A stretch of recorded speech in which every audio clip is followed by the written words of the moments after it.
faked being unconscious after my car accident to hear what my family really thought, and it changed everything. The crash happened on Highway 9, just outside town. Some drunk driver ran a red light and T-boned my Honda at 60 miles per hour. I remember the sickening crunch of metal, the sound of glass exploding like fireworks. Then nothing until I woke up in the hospital with machines beeping around me like an electronic symphony. I wasn't seriously hurt. Minor concussion, some bruising, a few stitches on my forehead. Nothing life-threatening, according to the nurses. But when I heard familiar voices arguing in the hallway outside my room, something deep in my gut told me to keep my eyes closed and listen. How long until she wakes up?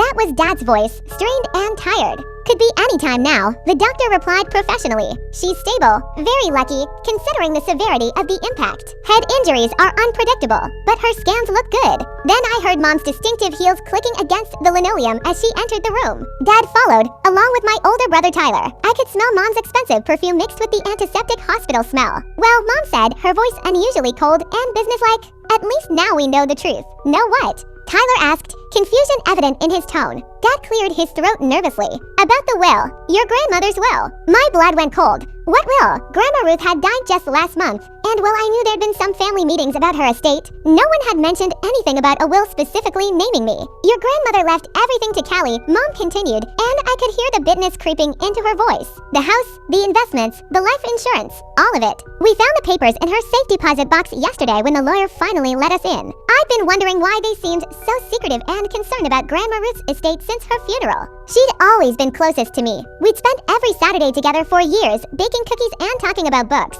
But I had no idea she'd left me anything significant. How much are we talking about? Tyler's voice was sharp, calculating. $800,000. Dad said quietly, like he was afraid someone might overhear. Plus the Victorian house on Maple Street with all the antiques. The lawyer estimated the total value at over $1 million. The room went silent except for my heart monitor, which seemed to be beeping faster. I fought to keep my breathing steady and my face relaxed. She's 18, Mom finally said, her voice dropping to a harsh whisper. Legally, it's all hers the moment she turns conscious and signs the papers. No waiting period, no restrictions. Unless she can't sign them, Tyler said slowly, and something in his tone made my stomach clench. Another pause. This one felt dangerous. What exactly are you suggesting? Dad asked, his voice barely audible. I'm saying accidents happen, Tyler replied, and I could practically hear the wheels turning in his head. Head injuries can cause permanent damage, memory loss, cognitive impairment, inability to make sound financial decisions. Mom's voice dropped to barely a whisper. The doctor mentioned she might have some confusion when she wakes up. That's normal with concussions. Exactly, Tyler said, warming to his theme, and confused people make poor decisions. They need family to help them navigate complex legal matters. I couldn't believe what I was hearing. My own family, the people who'd raised me, who I trusted completely, were discussing how to steal my inheritance while I lay supposedly unconscious in a hospital bed. We could have her declared incompetent, Dad said thoughtfully, his business mind clearly working. Temporarily, of course, just until she's fully recovered and thinking clearly, which could be months, Mom added quickly, maybe years depending on the severity of her cognitive issues. And in the meantime, someone would need to manage her affairs. Tyler finished, satisfaction creeping into his voice. Someone who cares about her best interests. The machines around me continued their steady beeping. I focused every ounce of willpower on keeping my breathing even, my face completely relaxed. One twitch, one change in my heart rate and they'd know I was awake. It's not like we'd be stealing from her, Mom rationalized, and I could practically hear her convincing herself. We'd be protecting her. She's too young for that kind of responsibility. Look what happened to the Peterson girl. Inherited money at 19 and blew it all on drugs and bad boyfriends. Besides, Dad said, his voice growing stronger, Ruth should have left the money to us anyway. We're the ones who took care of her for years. We visited every week, handled her doctor appointments, managed her prescriptions when she got forgetful. Callie just showed up for cookies and stories. Tyler added bitterly, but somehow she's the favorite grandchild? I remembered those Saturday afternoons completely differently. While they'd been busy with their own lives, I'd been the one who noticed when Grandma Ruth started repeating herself. I'd been the one who gently suggested she stop driving at night. I'd been the one who held her hand during chemo treatments when the rest of the family was mysteriously busy with work emergencies and prior commitments. Those Saturday visits weren't just about cookies and stories. Grandma Ruth had been teaching me about life, about money management, about trusting my instincts. She'd shown me her investment portfolio, explained how compound interest worked, discussed the importance of having financial independence. She talked about the family business that Dad had run into the ground, the multiple loans they'd asked her for over the years, the way they'd started treating her like a bank instead of a beloved mother and grandmother. The important thing is moving quickly, Mom said, her voice becoming more businesslike before she fully recovers and starts asking difficult questions. I already researched the legal requirements, Tyler said, and the pride in his voice made me sick. We need medical documentation of cognitive impairment, testimony from family members about her inability to make sound decisions, and a court petition filed within 30 days of the incident that caused the incapacity. Dr. Harrison went to high school with me, Mom added. I could talk to him about emphasizing the confusion and memory issues in his medical reports. Perfect, Dad said, and I'll handle the financial side. Set up a conservatorship account, get the legal paperwork started, maybe even look into investment opportunities that could benefit the whole family. They continued planning for another hour, their voices occasionally dropping so low I had to strain to hear. Tyler would research conservatorship laws and find a lawyer who specialized in quick proceedings. Mom would work on Dr. Harrison and document every sign of confusion I showed. Dad would locate all of Grandma Ruth's assets and prepare to transfer them into a family-controlled conservatorship account. When she wakes up, we need to be extremely careful about what we say and how we present information. Mom warned, document everything, any confusion, any memory problems, any signs that she's not thinking clearly or making rational decisions. I'll start recording our conversations with her from day one, Tyler added. Build a comprehensive case for the court showing that she needs protection. And remember, Dad said, his voice taking on that authoritative tone he used in failed business meetings. We're doing this for her own good. She'd thank us someday when she's older and wiser and realizes how much trouble we saved her. The casual way they discussed destroying my life and stealing my future was breathtaking. They'd already convinced themselves that robbing me was somehow a noble act of protection. After they finally left, I lay there in the darkness processing what I'd learned. These people, who'd sung me lullabies and helped with homework and celebrated every birthday and graduation, were planning to rob me blind. Worse than that, they were going to use my supposed brain injury as the weapon to accomplish their theft. But they'd made one critical mistake in all their scheming. They assumed I was actually confused and vulnerable. I wasn't. In fact, lying there listening to their betrayal, I'd never been thinking more clearly in my life. The next morning, I decided to play their game better than they could ever imagine. When Dr. Harrison came in for his morning rounds, I pretended to wake up slowly, blinking in apparent confusion at the bright fluorescent lights. Where am I asked, making my voice sound weak and uncertain. You're in St. Mary's Hospital, sweetie, he said gently, his voice taking on that overly patient tone doctors use with confused patients. You were in a serious car accident 2 days ago. Do you remember anything about what happened? I stared at him blankly, letting my eyes lose focus slightly. Car accident, I know. I don't remember anything. My head hurts so much it's hard to think. He made detailed notes on his clipboard, exactly the kind of medical documentation my family was hoping for. Within minutes of Dr. Harrison leaving, my family arrived like vultures circling wounded prey. Mom rushed to my bedside with tears in her eyes. Quite the Oscar-worthy performance. Oh, honey, Dad, we were so worried about you, she said, squeezing my hand with just the right amount of maternal concern. We've been here every day waiting for you to wake up, Mom. I made my voice uncertain, like I was struggling to place her face. What happened to me? Why can't I remember anything? Tyler moved closer, his phone already recording discreetly from his jacket pocket. You don't remember the accident at all. I shook my head slowly, then winced dramatically as if the movement caused severe pain. Everything's so fuzzy and strange. I can barely remember yesterday. Or was it yesterday? What day is it now? Dr. Harrison returned and launched into a detailed explanation about potential memory issues from head trauma using medical terms that I pretended not to understand. Mom and Dad exchanged meaningful glances while maintaining perfect expressions of parental concern. The important thing is that you're alive and safe, Dad said, patting my shoulder with false tenderness. Everything else can wait until you're feeling completely better. But I could see the cold calculation in his eyes, the wheels turning as he processed exactly how to use my apparent confusion to his maximum advantage. Over the next few days, I gave the performance of my lifetime. I forgot conversations we'd had minutes earlier, acting confused when they reminded me of things we just discussed. I got confused about simple things what I'd eaten for breakfast, what year it was,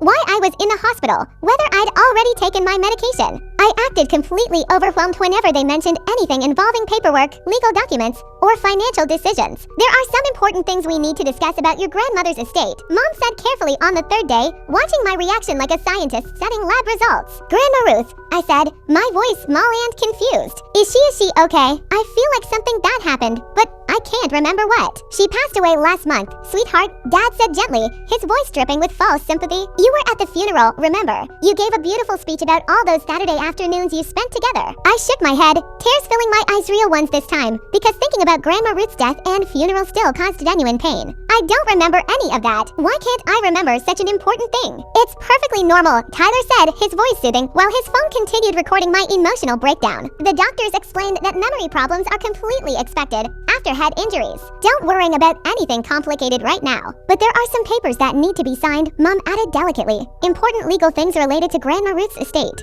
Nothing for you to worry about understanding. We can handle all the complicated financial and legal stuff. It's too much, I said, pressing my hands to my temples in apparent distress. I can't think straight about anything. Everything feels overwhelming and confusing. Don't worry about any of it, Mom soothed, stroking my hair like I was a sick child. We'll take care of everything until you're completely better. That's what family is for. Tyler filmed my entire emotional breakdown, building his legal evidence case with every tear and confused question. Mr. Peterson, Grandma Ruth's longtime attorney, came to see me on Thursday afternoon. He'd been handling her legal affairs for over 2 decades and needed my signature on various estate documents to finalize the inheritance transfer. I'd known him since I was a little girl. He'd always given me peppermints when Mom brought me to his office for various legal appointments. Hello, Kelly, he said warmly, settling into the uncomfortable chair beside my hospital bed. I'm so sorry we're meeting under these unfortunate circumstances. How are you feeling? Confused about everything, I admitted, letting my voice sound small and uncertain. Everyone keeps talking about papers and legal things and money,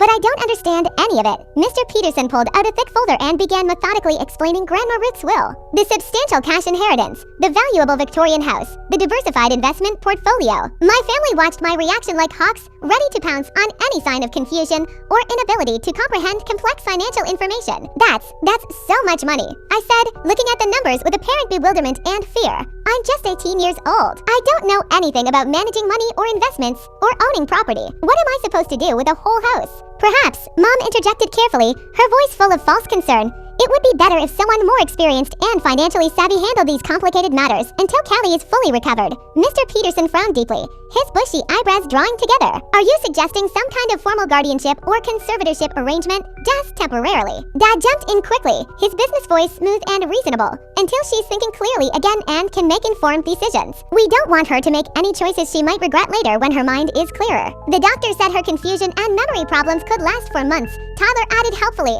still recording everything. Maybe even longer, depending on how her brain heals from the trauma. But Mr. Peterson wasn't buying their carefully rehearsed act as easily as Dr. Harrison had. He'd known me since I was little, had watched me grow up into an intelligent and capable young woman, knew exactly how sharp and perceptive I'd always been. I'd like to speak with Callie privately for a few minutes, he said firmly. My family protested immediately and loudly. What if I got confused or upset without them there for support? What if I had another memory episode? Shouldn't family members be present for important legal discussions involving someone with cognitive impairment? But Mr. Peterson insisted with the quiet authority of someone who'd spent decades dealing with difficult families, and his tone brooked no argument. After they reluctantly filed out of the room, shooting worried glances back at me, he pulled his chair closer to my bed. Your grandmother was a very wise and perceptive woman, he said quietly, studying my face intently with sharp eyes. My stomach dropped. Did he know I was faking? Had I made some mistake in my performance? What do you mean? He reached into his briefcase and pulled out a sealed envelope with my name written on it in Grandma Ruth's distinctive, elegant handwriting. She specifically mentioned this exact possibility in our last meeting before she passed away. What possibility? I asked, dropping some of my confused act despite myself. That your family might try to interfere with your inheritance through legal manipulation, he said bluntly, watching my reaction carefully. She was growing increasingly concerned about their financial situation and their sudden interest in her estate planning. He handed me the envelope with steady hands. Inside was a letter that made my heart race and my hands shake. My dearest Callie, if Mr. Peterson is giving you this letter, it means your parents and brother have shown their true colors regarding your inheritance. I'm not surprised, though it breaks my heart into pieces. They've been dropping increasingly obvious hints for months about how young people can't handle money responsibly, how tragic it would be if someone made poor financial choices with a large inheritance, how important it is to have family guidance for major decisions. I've been testing them, dear one, asking their opinions about various scenarios, and they failed every single test. The money is yours because you're the only person in our entire family who never asked me for it, never hinted that you deserved it, never made me feel like a walking ATM machine. You visited me because you genuinely loved spending time with me, not because you wanted something from me. You're the only one who noticed when I started getting forgetful, the only one who made sure I was eating properly, the only one who held my hand during those awful chemotherapy sessions. Don't let them take what's rightfully yours through manipulation or legal trickery. Trust Mr. Peterson completely. He has very specific instructions to protect your interests and ensure your inheritance reaches you safely. All my love and faith in you, Grandma Ruth. Tears filled my eyes, real ones this time. As I finished reading her final message to me, Mr. Peterson leaned forward, his voice gentle but deadly serious. She also set up an extremely sophisticated trust structure that makes conservatorship virtually impossible without clear, documented evidence of permanent mental incapacity. And she recorded a detailed video testimony specifically documenting your mental sharpness, emotional maturity, and financial understanding. Your family can't touch this inheritance through legal manipulation, no matter what kind of case they try to build, but they think I'm brain damaged. I whispered, the full scope of their betrayal hitting me again. Are you? I met his eyes directly for the first time since the accident. Not even a little bit. He smiled. The first genuine warm smile I'd seen in days. I thought so.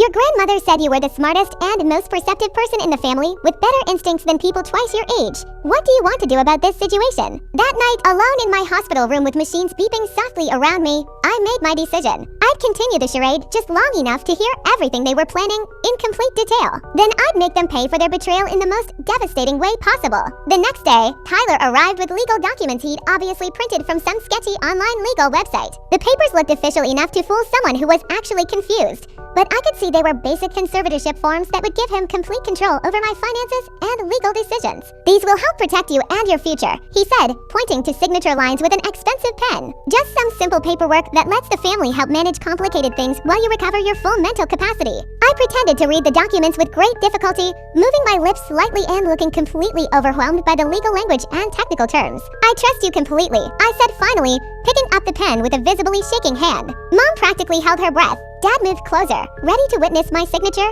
Tyler's eyes gleamed with premature victory. Then I set the pen down carefully on the bedside table. But maybe I should wait until my head feels clearer and I can understand everything better. What if I'm making a terrible mistake? Tyler's jaw tightened almost imperceptibly. The estate lawyer said time-sensitive matters shouldn't wait too long. There are strict deadlines and serious tax implications if we miss certain filing dates. Which lawyer exactly? I asked with innocent confusion. The one we hired specifically to help you navigate all this complicated legal stuff, Dad said smoothly, his laugh flowing effortlessly. I'd never met this mysterious lawyer. Of course, they were trying to rush me into signing away my rights to some stranger they'd probably found in a phone book or online advertisement. I'm so scared, I said, my voice breaking convincingly. What if I sign something wrong?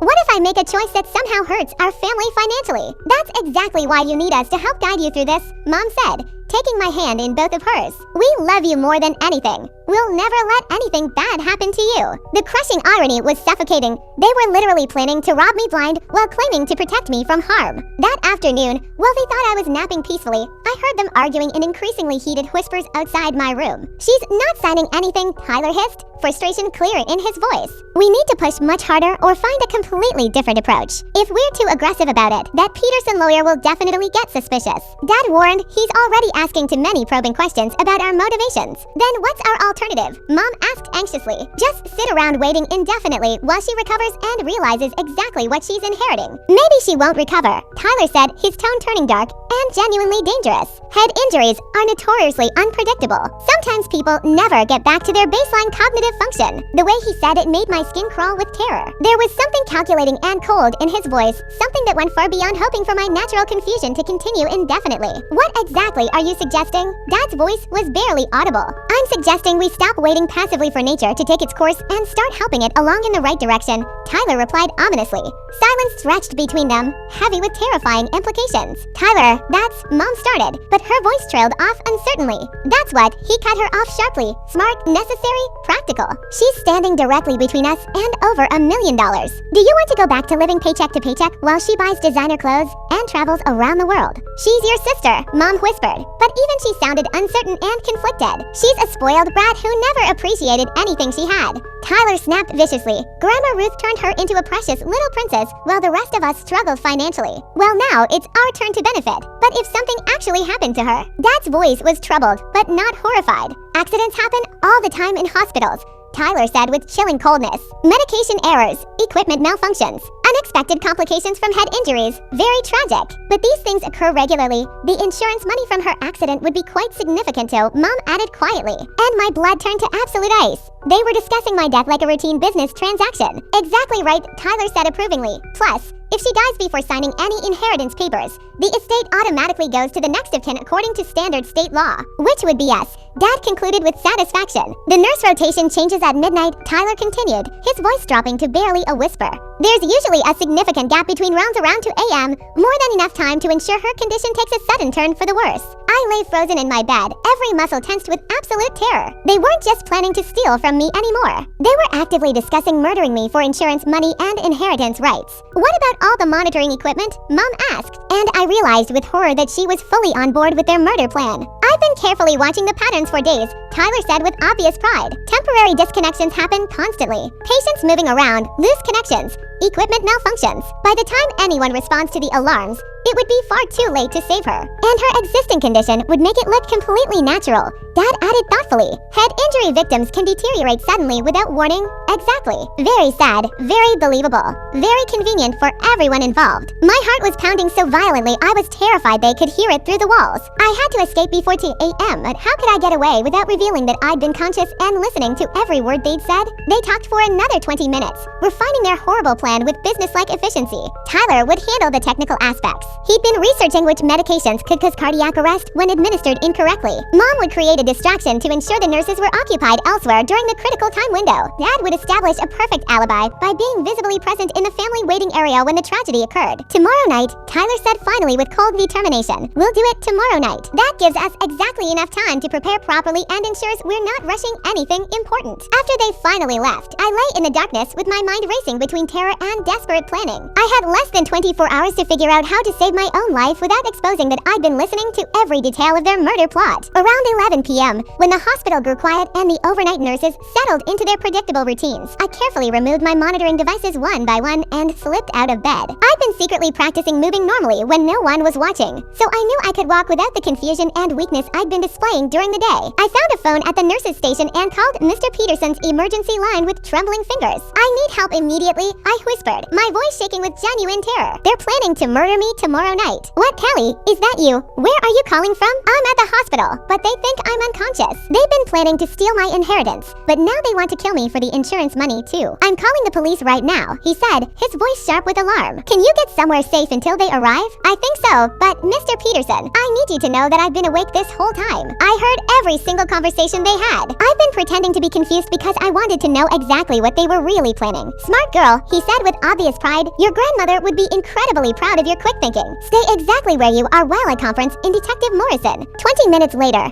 Mr. Peterson arrived at the hospital with Detective Morrison and two uniformed officers. I met them in a small conference room and told them absolutely everything. Every conversation I'd overheard, every detail of their inheritance theft plan, every horrifying aspect of their murder plot. We need you to wear a wire tomorrow, Detective Morrison said after I'd finished my detailed statement. If we can get them on record discussing their plans to kill you, we'll have everything we need for attempted murder charges. What if something goes wrong? I asked, my voice small with fear. What if they somehow realize I'm recording them? We'll have undercover officers positioned strategically throughout the hospital, she assured me firmly. At the very first sign of real danger, we'll move in immediately. The next day was the longest and most terrifying of my entire life. I had to continue my confused act while wearing recording equipment and knowing my family was planning to murder me that very night. Every time Tyler smiled at me, every time Mom stroked my hair, every time Dad patted my shoulder affectionately, I wanted to scream in terror and rage. Around 8 p.m., they gathered in my room for what they clearly expected to be our final conversation together. How are you feeling tonight, sweetheart? Mom asked, her voice sickeningly sweet and caring. Really tired, I said honestly. My head still hurts constantly. That's completely normal for head injuries, Tyler said reassuringly. Brain trauma takes time to heal properly. Sometimes things get worse before they get better. The way he emphasized worse made my skin crawl with revulsion. We've been thinking carefully about everything, Dad said, sitting down beside my bed with false tenderness. Maybe it would be much better if you didn't have to worry about all that complicated legal stuff with Grandma Ruth's estate. It's far too complex for someone recovering from serious brain trauma. We found an excellent lawyer who specializes in protecting vulnerable people who can't make important decisions for themselves. Mom added smoothly, he thinks we should definitely set up a special protective account where we can manage everything properly for you. That sounds so much easier, I said, my voice small and grateful. I really don't want to make any terrible mistakes with something so important. You won't have to worry about anything at all, Tyler said, and his smile was absolutely chilling. We'll take care of every single detail. They stayed until visiting hours ended at 9 p.m., each of them taking turns reassuring me that they'd handle all the complicated financial and legal details. Their performance was absolutely flawless, loving family members protecting their vulnerable daughter and sister from harm. If I hadn't heard them planning my murder in cold blood, I might have actually believed they genuinely cared about my well-being. At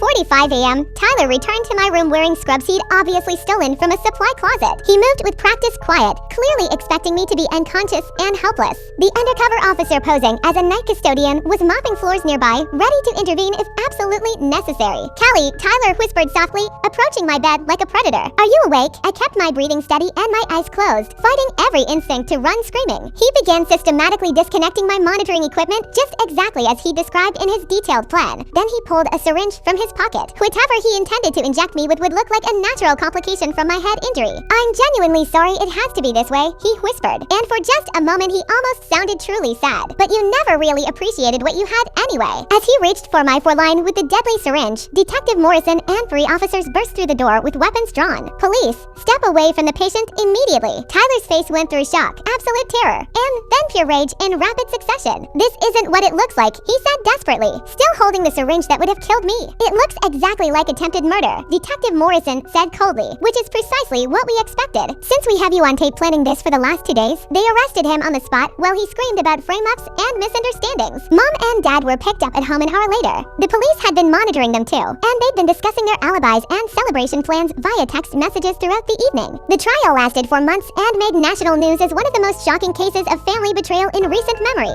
The prosecution had absolutely overwhelming evidence. My secretly recorded conversations, the murder weapon Tyler had brought to my hospital room, extensive financial records showing they'd been systematically stealing from Grandma Ruth for years, and detailed testimony from Mr. Peterson about their attempts to manipulate my inheritance through legal fraud. The media dubbed it the inheritance murder plot and covered every day of testimony. Legal experts called it a textbook case of family greed gone murderous. Victim advocacy groups used it as an example of how financial abuse can escalate to violence. During the trial, even more disturbing details emerged. Prosecutors revealed that my family had been planning their theft for over 6 months before the accident. They'd consulted multiple lawyers about conservatorship procedures, researched my medical history for any signs of mental health issues they could exploit, and even considered creating fake evidence of drug use to support incompetency claims. Most shocking was the revelation that they'd taken out a life insurance policy on me just 2 weeks before the accident, listing themselves as beneficiaries. The timing was so suspicious that investigators initially suspected they'd somehow caused the crash, though they ultimately couldn't prove it. Tyler's internet search history painted a horrifying picture of premeditation. He'd researched everything from medications that cause heart failure to how long before brain injury patients wake up to legal requirements for conservatorship proceedings. The prosecution presented dozens of screenshots showing his methodical planning. The defense tried to argue that it was all theoretical research, that they never intended to actually harm me. But the recorded conversations and Tyler's attempt to inject me with a lethal dose of potassium chloride destroyed any credibility they might have had. I testified from behind a protective screen, my voice steady and clear as I recounted every conversation I'd overheard and every detail of their plan to kill me for money. When the prosecutor asked why I pretended to be confused for so long, I looked directly at my family through the courtroom glass partition, because I needed to know who they really were beneath the masks they wore. I said clearly, and they showed me exactly that. They revealed themselves to be thieves and would-be murderers who valued money more than my life. The defense attorney tried to discredit my testimony by arguing that someone with a head injury couldn't be a reliable witness. Mr. Peterson countered by playing Grandma Ruth's video testimony recorded just weeks before her death, in which she praised my intelligence and maturity while expressing concerns about my family's financial motives. "Callie is the brightest young woman I've ever known," Grandma Ruth said from beyond the grave. "If she says something happened, you can believe every word. She notices things other people miss and has better judgment than most adults." The jury deliberated for less than 3 hours.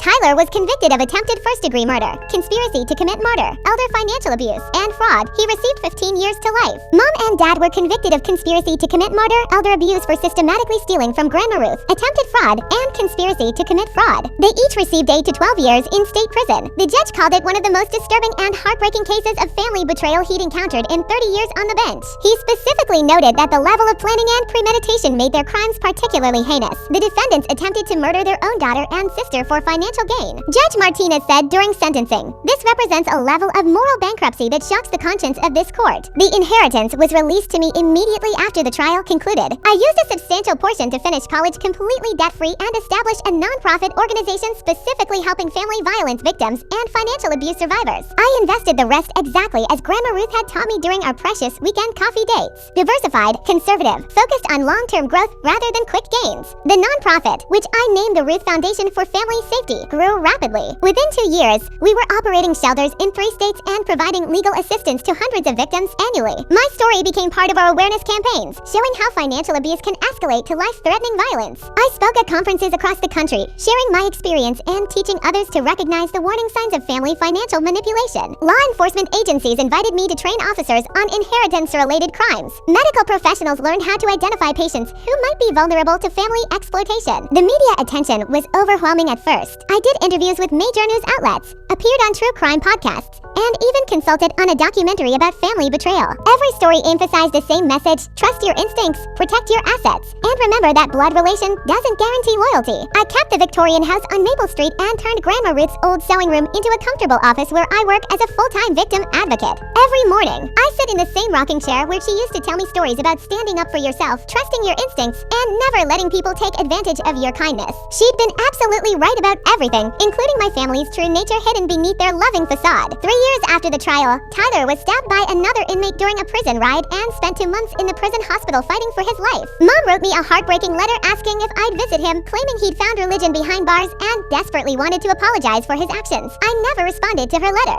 Some bridges once burned should stay destroyed. My Aunt Rita, Mom's sister who lived across the country, reached out after seeing news coverage of the trial. She shared stories I'd never heard about my family's financial problems, their jealousy of Grandma Ruth's success, and their history of manipulating elderly relatives for money. Your grandmother called me the week before she died, Rita told me during a long phone conversation. She was worried about your parents' behavior and wanted someone else in the family to know about her will. She said she was afraid they might try to contest it or pressure you into sharing. Why didn't you warn me? I asked. She made me promise not to interfere unless you contacted me first. Rita explained she wanted you to figure things out on your own, to see their true nature without outside influence. She said it would make you stronger. Even from the grave, Grandma Ruth had been protecting me and teaching me valuable lessons. Rita became my closest family connection, visiting regularly and sharing stories about our family history that my parents had never told me. She explained how my grandfather had built the family business from nothing, how Dad had slowly destroyed it through poor decisions and risky investments, how Mom had always resented her mother-in-law's financial independence. They used to complain constantly about how Ruth spoiled you, Rita said. They thought she should be helping them, instead of spending money on your education and activities. Last month,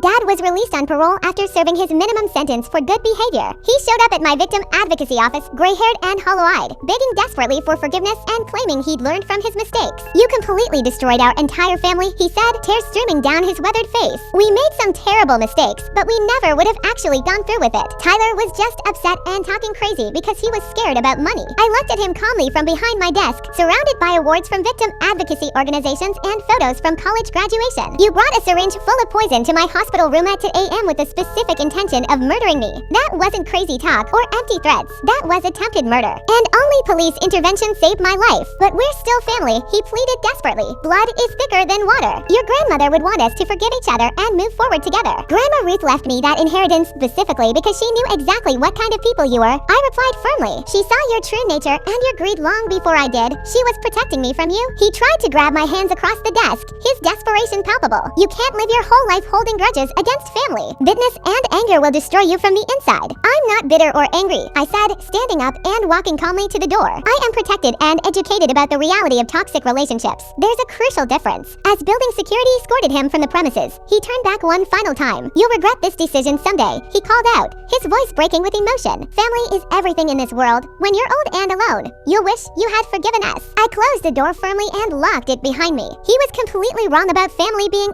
everything. Family isn't about blood relations or automatic obligations or forgiveness without genuine accountability. Real family is about mutual love and protection and putting each other's well-being above personal gain. I'd rather be completely alone than surrounded by people who'd murder me for insurance money. And I'm not alone anyway. I have chosen family now. People who love me for who I am as a person, not what I'm worth financially. People who celebrate my successes instead of plotting to steal them. People who would protect me from harm instead of causing it. My chosen family includes Mr. Peterson, who became like a grandfather to me, Detective Morrison, who still checks in regularly, Rita, who fills the mother role my biological mother never deserved, and dozens of other survivors I've met through my advocacy work. Every Sunday, I visit Grandma Ruth's grave and tell her about my week in detail. I update her on the nonprofit's progress, share funny stories from my advocacy work, and thank her repeatedly for teaching me to trust my instincts and protect myself from predators, even when those predators share your DNA. Sometimes I wonder what would have happened if I hadn't pretended to be unconscious that first day. Would they have found another way to steal from me eventually? Would they have escalated to murder anyway when legal manipulation failed? failed. I'll never know for sure, but I'm eternally grateful I learned the truth when I did. Because sometimes the people who are supposed to love you unconditionally can be the most dangerous enemies you'll ever face. And sometimes the only way to survive your own family is to expose them completely for who they really are underneath their masks of love and concern. The Ruth Foundation continues growing every year, helping more families recognize and escape financial abuse before it escalates to violence. My story has become a cautionary tale, a training tool, and hopefully a source of hope for others facing similar betrayals. Grandma Ruth's legacy lives on, not just in the money she left me, but in the wisdom she shared and the protection she provided even after her death. She taught me that real love means wanting someone to be safe and successful, not wanting to control or exploit them. That's the kind of family worth building, the kind of love worth trusting, and the kind of legacy worth passing on.